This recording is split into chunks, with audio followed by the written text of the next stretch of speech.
Hello and welcome to Frank Stella Drawing Activity with me, Mr. Rogers. This week we've been studying the artwork of Mr. Frank Stella, and we're going to see what we can learn by trying to recreate one of his classic works, concentric squares. Now you might remember he is a minimalist, so we won't be using too many materials. Paper and pencil are a must. You may want to use a ruler or some other type of tool and something to color with, but color is optional.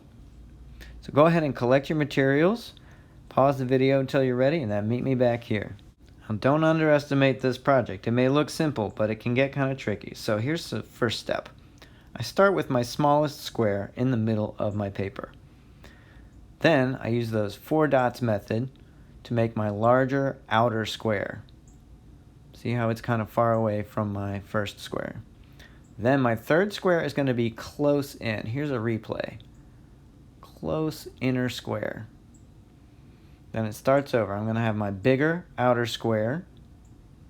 You can use your ruler if you want to, or you can try to freehand it. It's up to you. Leave some space though. Then I'm going to have my smaller inner square right there, closer to my other one. Then it's time to make a bigger outer square again. Then close up, I make my inner square. And keep repeating that pattern. You can kind of freehand it by making your dots away from your corners.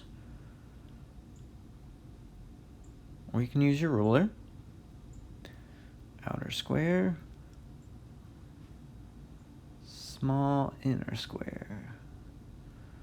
Take your time with this. Try to make it beautiful. Now my last one is going to be a small inner square because I'm going to have the outer square be the edge of the paper. So once you've made your squares, your concentric squares, squares within squares, you can add color and try to make your squares as interesting as you can with just their shape and color. You can choose any colors you want for any reason you want. As Frank Stella put it, he said his paintings didn't really have a deep meaning. He just wanted to make colors and shapes beautiful, interesting. So how can you make just a bunch of squares as cool looking or as interesting as you possibly can? Try to do your best. Make your work neat. But remember, beautiful or neat doesn't always mean perfect. So take your time with coloring.